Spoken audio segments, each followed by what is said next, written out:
during today's. Let me check the volume real quick.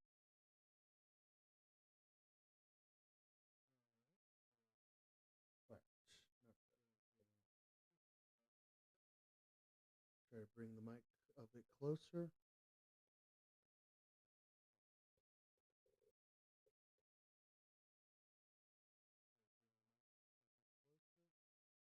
All right, is that better?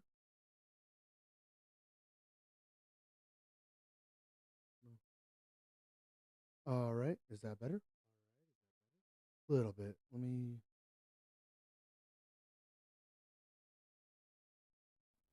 All right.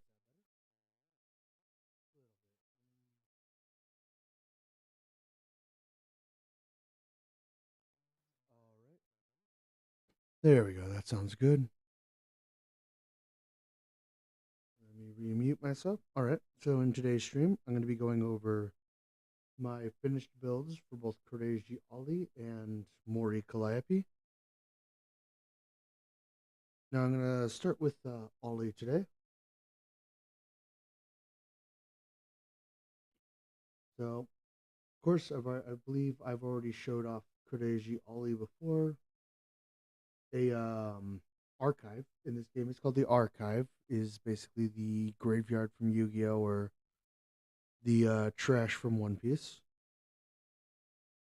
And this deck is actually centered around playing or blooming cards from the archive. Now, blooming is, let's say you have a first Kureji Ollie, you can play a second on top of it as long as it has not been played that turn. Now, Kureji Ollie allows you to bloom from your trash or from archive, but it also circumvents the rule of blooming a hollow mem that turn. Because on play, it immediately blooms as an effect rather than just a straight up bloom. I believe. I would need to look that up. But starting off, I'm actually going to go in reverse order this time. We're going to start off with the seconds and then work our way down. So we have second Corday Shiali. She has a bloom effect and one attack. Now her bloom effect, Revived Zombie, allows you to archive 2 cards from your hand, and during that turn, she gets arts plus 40. So this is a one-time plus 40, and it's only on the turn you bloomed her, which is a little unfortunate, but her other attack makes up for it. That being calculated strategy. Now this deals 100 base damage plus 50 against yellow, which is coming out coming out this Friday on the 19th, or yeah, the 19th of December. Had to remember the date for a second, but so that's when yellow will be coming out. So it's not out yet, and its effect is that if you have 2 or more second Holomem with ID Gen 2 on your stage, it gets Arch plus 40. So it's 140, max 180 without yellow. If you use the effect, her bloom effect, 190 HP, so not super high, but we get the job done. Next up, we have first Kureji Ollie, 120 HP. Bloom effect, true to the path, just draw a card, so a little bit of card advantage. And she has an attack that is 40 plus. And if you have a non-purple cheer attached to her, it gets arch plus plus 20.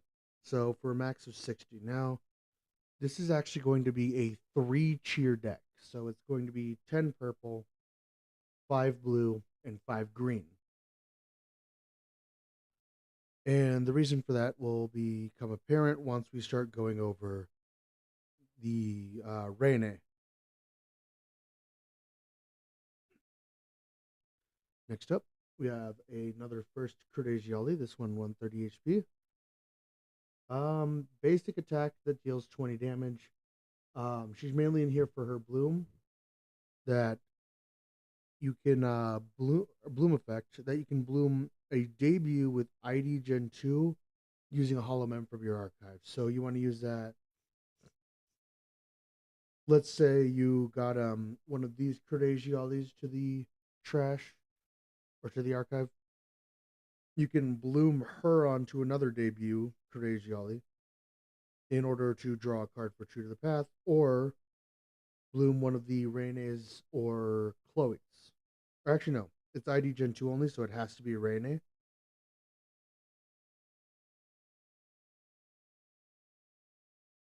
But yep. Next up, we have the base debut, 120 HP, pretty decent, and 20 attack damage with no effects.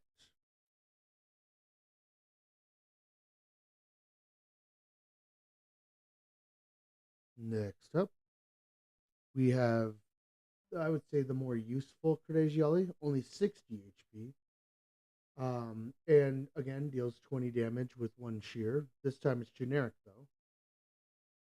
And she actually has a collab effect where you can draw a card and archive a card. So again, just playing into that, cycling cards into your trash or archive in order to then turn around and use later. Next up, we have two copies of Udin, and this is Kureji Ollie's mascot. Now, it as base effect, it deals Arts plus 10, but if it's attached to Kureji Ollie, whenever you bloom that Ollie, you can draw a card and archive a card. So it's her collab effect, but sort of a multi-use bloom effect. So that's very nice to have, but not something you want to see too often because it can get kind of bricky if you don't have a bloom for your crazy. All right, next up we have Pavonia Reine. So second, 190 HP again. She has a bloom effect and a really high energy cost attack. Now her bloom effect, it reveals a cheer from your cheer deck and send it to a hollow mem, then shuffle the cheer deck. So just choose a cheer of any color, give it to any of your characters, and then shuffle. So very good effect for this deck. Next up, we have three of these first Reine, 120 HP, has a bloom effect and a 20 attack damage with an effect. Now, the bloom effect is you restore 10 HP to one of your hollow mem for each cheer color on your stage. Oh, I just realized I did not go over the seconds. So let me do that now. It's 100 base damage, or 4 cheer, 1 green specific, 100 base damage with a bonus 50 to white, and it gains arts plus 20 for every cheer color on your stage. So again, right now in this deck, since it's purple, green, and blue, and can have all three of those colors of cheer, it can deal a bonus 60 damage.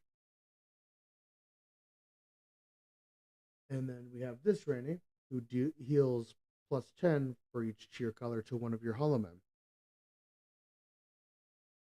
Second, the effect on her attack is that you can target one cheer in your archive and send it to a hollow mem as well. So again, just really piling on the cheer, and especially not being color specific cheer, you can just add whichever cheer you might need at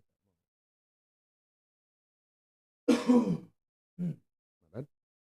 Next up, we have the other first Pavonia Reine, 130 HP. We only have one copy in the deck. Again, a bloom effect and a 40 plus damage attack. Now, her bloom effect is just to reveal one Tatang from your deck and add it to hand. Tatang, we will go over later. That is Reine's mascot. So she basically just searches for her mascot. Then If your stage, so your whole field, has two or more cheer colors, it gains arts plus 20, so a total of 60 damage.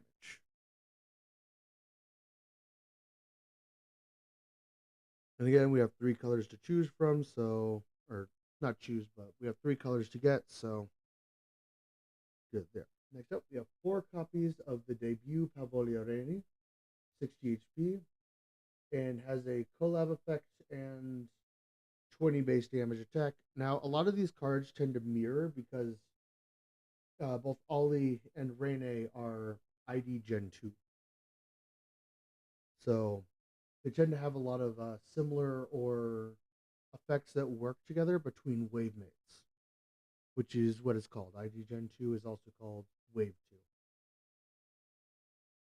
Now, her collab effect is you can send one cheer from your archive to your Hollow Men. So this is every time you collab with her, just one cheer that may be in your archive gets sent to one of your characters. So Rainy would not just work with Oli, but any. She would also work well with Suse, because Suse is all about throwing away your cheer in order to deal effect damage. Then Pavolia Rainy, having her debut on board, keep collabing in order to keep refunding that um, the cheer that you're basically using as cost.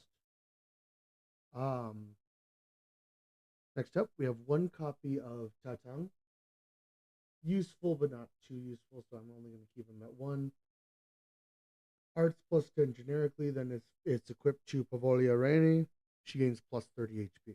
So just makes her a bit tankier. And that will be Reine will most likely be your main frontliner that you want on board, just because again she has the effect that makes her tankier. Next up, we have Sakamata Chloe. Now, this is in both decks I'm going to go over today, so I'm just going to go over the core for Sakamata once, or Chloe once, and when I get to it in the Mori deck, I'll just leave it there. But first off, we have a second Sakamata Chloe. Got two copies. She has a gift effect, which is basically an activated effect in Yu-Gi-Oh! So not like an on play or that you can activate it whenever you meet the requirements, and an attack called Hollow X Lot. And you're going to see that a bit with this with Chloe. So first off, we have top tier Hell Yeah. So when this character uses her art and it reveals a card, if all three of the cards revealed have the same bloom level, your opponent loses a life. You don't take out a character, you don't have to do any of that. They just lose a life. It's absolutely crazy. And that's also the reason why I have so few of my events in this deck, is because I want those three characters to have the same, or have the chance to have three characters with a bloom level. And the other reason is her attack is Hollow X Lot, 100 base damage plus 50 against white. And you reveal the top three cards of your deck, and it gains 20 for each holomem revealed, and then you archive the revealed card. So again, she's an engine meant to get cards into your graveyard, or archive in this case. And then you use those archived cards in order to use all these effects to bloom from your archive to build up your board a little bit faster. So that's why she's really in this deck, is as an engine to archive. But also that effect to cost life, if I just, like, let's say I get firsts of each of them, like Favola Rainy, Crazy Ollie, and Sakamata Chloe. That would be a crazy example to just get, but if I get that off of the second Hollow X slot, my opponent just loses a life, and it's going to deal so much damage that it could kill the character in basically it'd be a -2 on life. And again, in Hollow Life, if you drop to 0 life, you lose. So a very good card in general. But especially for purple, which purple seems to be very archive oriented. But next up, we have first Sakamata Chloe, 130 HP. Has another gift, pull, pull, pull, and there we go. Once again, Hollow X locked. Now, this Sakamata Chloe's gift is that when she uses Hollow X lot, you can add a revealed support card to hand instead of archiving it. And this one again has the same effect, where it's plus 20, reveals 3, archives them at the end of it, and for every holomem added or revealed, it gains plus 20. But this one also allows you to add one of your events or any supporter, really, which is definitely really good. Now I have one copy of this Sakamata Chloe. For once, the debut one is not better than this debut is, or the collab effect debut is not more plentiful than the blank debut. 60 HP, has a collab effect, 20 damage when not using collab effect, and she lets you look at the top 3 cards, reveal a second Holomem with Hollow X, and add it to hand, and then the rest go to the bottom of deck in any order. I do kind of wish it archived them, but these archetype can't be too purple coded. Can't have too much of that purple support. But this is good because it gives you a chance to find a Sakamata Chloe. A second one, so you can try to get to her as fast as possible without having a plethora of other searchers for it. Next up, we have the simpler Sakamata Chloe, 110 HP and base damage 30 on 1 shear. Nothing really exciting there, but the HP and the fact that Chloe's effect for searching is not really as effective because it can only reveal the second Sakamata Chloe, does put her at an advantage this time. Next up, we have Inu, and this is Sakamata Chloe's mascot. So again, Arch plus 10 on generic, and then it has a special effect of attached to Sakamata Chloe that if that character is downed, you can send 1 shear from your archive to a Holloman with Hollow X. So that just allows you to build up another. In this deck, it allows you to just build up another Sakamata Chloe to try and get either this first or the second out again and built up. So that's why he's only at 2. But he can also be equipped to your carry, Kodeji Ollie, for Arch plus 10. It just won't have that second effect. Next up, we have Magical Girl Luna, Spot. 60 HP, so not much. One cheer for 20 damage, but her collab effect is roll a dice. If odd, reveal a purple or yellow cheer and give it to one of your characters. So this is just in here to try and help build up my Koreji Ollie faster. Next up, we have 3 copies of Hololive Indonesia Gen 2. And this basically just says, look at the top 4 and add as many Ollie or Reine as you can. So basically just a searcher for a massive amount of ID Gen 2, that being Reine or Kureji or Ollie. Next up, we have Mikorone 24. This card would be absolutely broken in Yu-Gi-Oh! Its first effect is draw 2 cards, and then you roll a dice. If you roll a 3, 5, or 6, reveal a debut Holomem from your deck and add it to hand. Or if you roll a 2 or 4, draw 1 card. Now, if you roll a 1, you get nothing.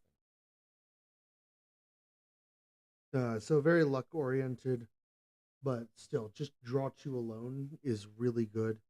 And the idea that you, as long as you don't roll a one, you get to add a third card, with the only difference being adding or drawing.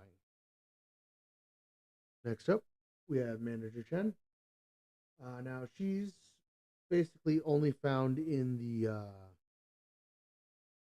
first structure deck, the Tokinosora Azuki, but she does have limited, which means you can only use one limited spell per or one limited event per turn.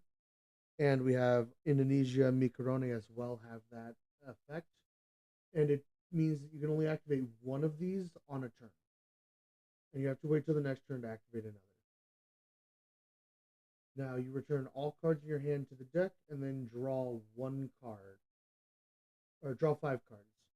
And the minimum that you have to be able to return is one. So you have to have two cards in hand to play Manager Chan. Then you shuffle the one card into deck, and then draw five.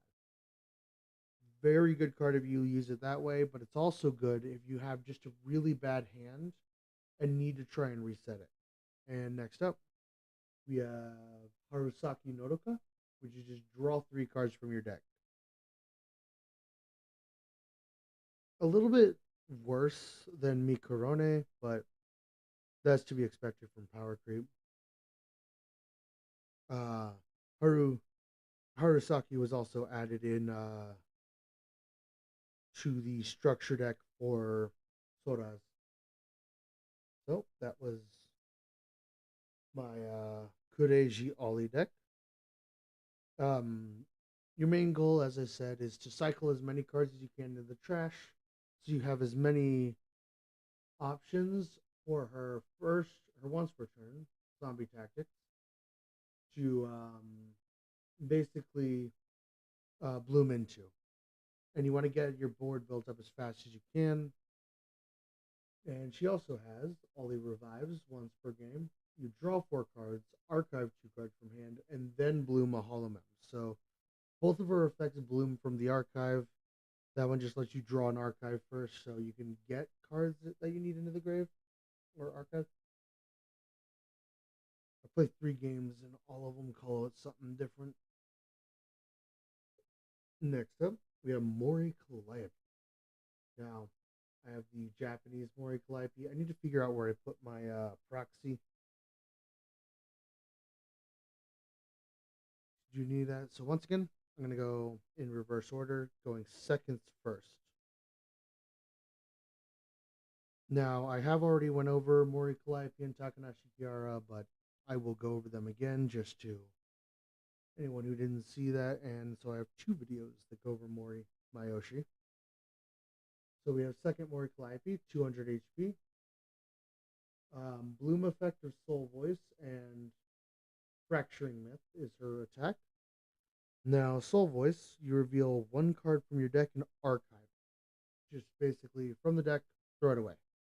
And that will really help your gameplay later on.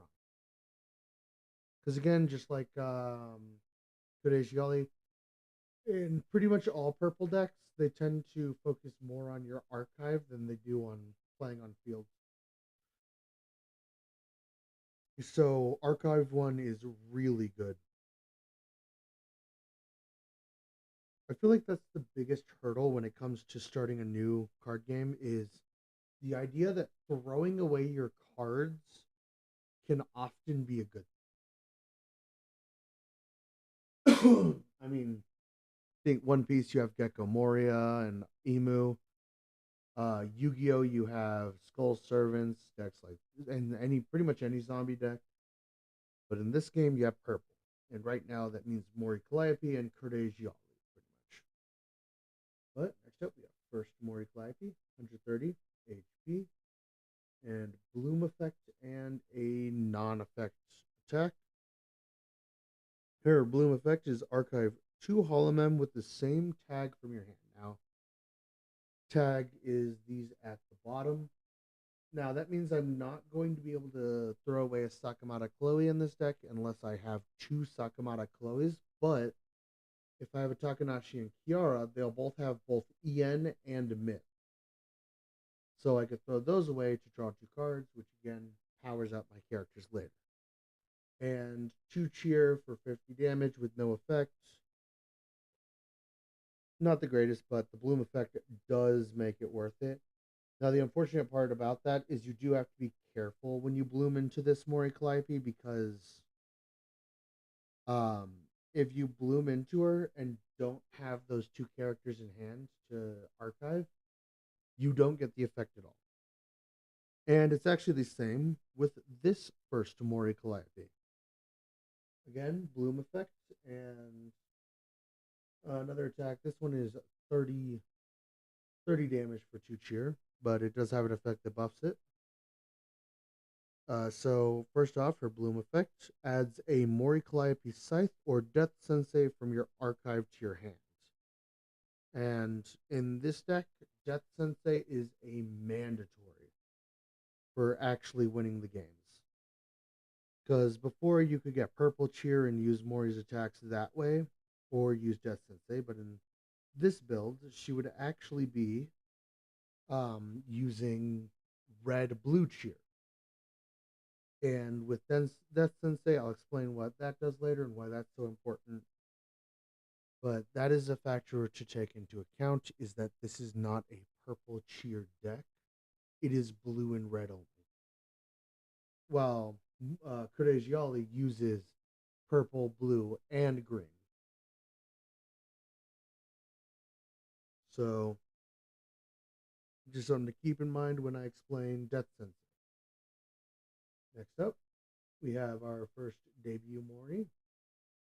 1 cheer for 30 damage, and it gains. Um, you can archive a hollow mem from your hand to have it gain more damage. Oh, and I just realized I didn't explain what buffs this Mori's attack power.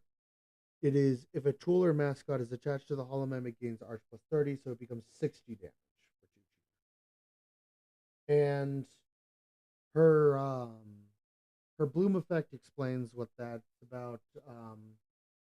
Mori's Calliope Scythe being a tool and Death Sensei being a mascot.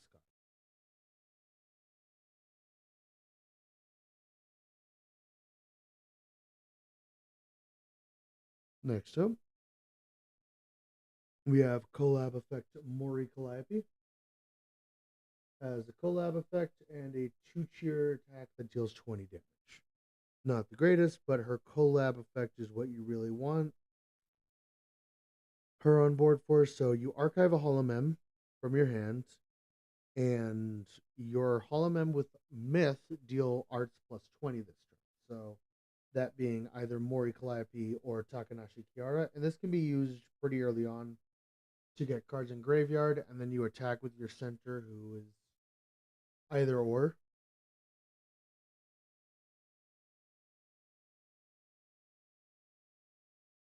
And by the time her effect stops being useful, you should be able to bloom her out. And next up, we have the aforementioned Death Sensei and mascot, and it gives 20 HP to whoever it's attached to, and if it's attached to Mori Calliope, all of her arts, the cost for it becomes generic cheer. So instead of this attack on second being 2 purple cheer, 1 generic, it's just 3 generic cheer. And that's why Death Sensei is important in this build, is because since there are no purple cheer to use her attacks with, I have to use Death Sensei to make all her cheer costs be generic.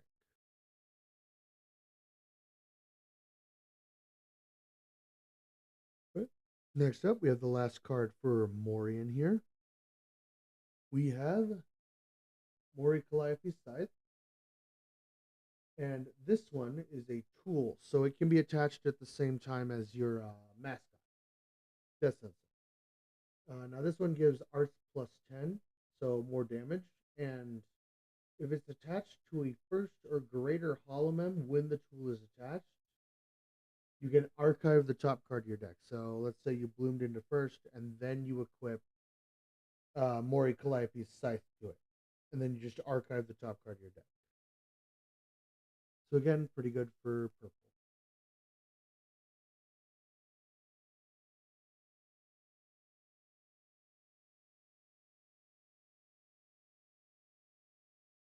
Mm-hmm. Next up, we have our Takanashi Kiaras. Now, of course, gone over these as well, but second Takanashi Kiara, both of her has 2 attacks, both dealing bonus damage to green and 200 HP. She's going to be your main frontliner. You want her in the center Holoman position, and you want to be able to collab with either the Sakamata Chloe or Mori Calliope. My bad, had you on there. Now she has 2 attacks. One is 2 red cheer specifically for 70 damage with a bonus of 50 to green. And then the attack that is her strongest, you have Majestic Phoenix. 80 base damage plus 52 green again. And it gains 10 attack or 10 damage for every hollow mem in your graveyard, and then you shuffle up to 6 back into your deck. And that's more so to be a weakness to her, because by the time you get her on board, she's probably going to be hard to kill. She's not going to go down easy. And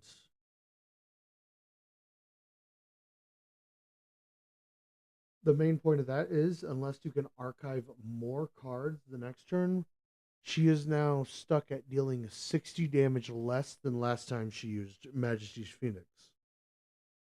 Next up, we have a first Takanashi Kiara, 110 HP. Has a bloom effect and a 1 sheer generic attack with 40 damage. Now, her bloom effect is reveal the top 3 cards of your deck, reveal 1 hollow mem, add it to hand, and then the rest get archived. So, again, throwing cards away is also part of Takanashi Kiara's effect, just because it is both a part of Mori Calliope's strategy as well as Ina. So again, 3 characters from Myth, and we have 3 instances of playing around having cards in the archive. Oops, my bad.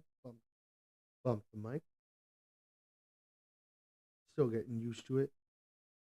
All right, next up, we have our debut Kiara.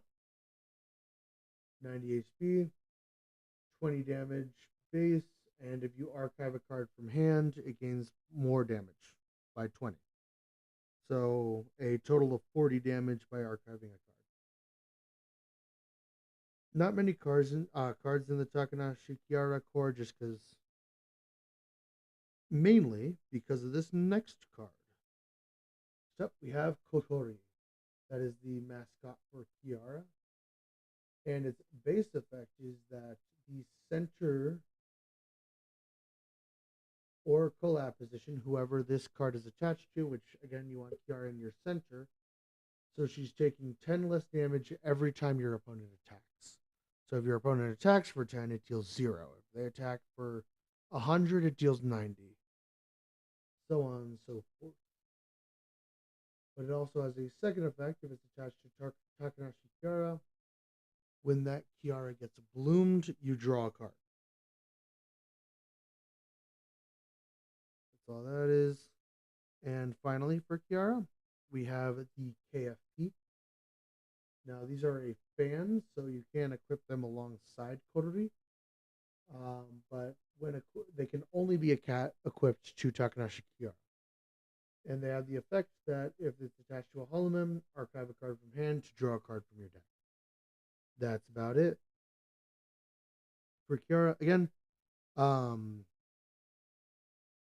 and this one's pretty much the same Sakamata Chloe core, except I don't have the mascot for Chloe in here, but I just went over that with Kodeji Ollie, so not really planning on going over that one again. And the same with Mikurone. She was in Kodeji Ollie as well. And that's Mori Calliope. Now, for these two, The effects are pretty simple. I do only have the Japanese one on me right now, but basically the once per turn effect is archive two, draw two. And that also happens with archiving your um, two of your hollow powers. So it's basically throw four away, draw two. But again, throwing cards away is good for you in this deck. So they're both benefits. And the second effect is that if Mori Calliope is your center and uses arts, you can archive two hollow power in order to use that art again. Now, it doesn't say you have to target the same person, so there's been times where not knowing, I don't know if it's um, legal or not, but I believe it is. But you kill one, use the once per game, and I don't see it doing that because it's the once per game. And if they add that clause to it, it would just be pretty bad. But I've killed one and then used that for my second Mori Calliope in order to kill another or archive them. But yep, that's it for Kodeji, Ollie, and Mori Calliope. I am going to be completing and filling out more of my decks as time goes on. And again, the next set 3, Elite Spark, comes out this Friday, the 19th of December, at least where I am. And yeah, I can't wait for that. I'm definitely gonna be buying some. Gonna be trying to build the decks, and then after that, I'm gonna try and become the official judge at my nearby store. But that will have to do it for this stream. It's a relatively quick one, but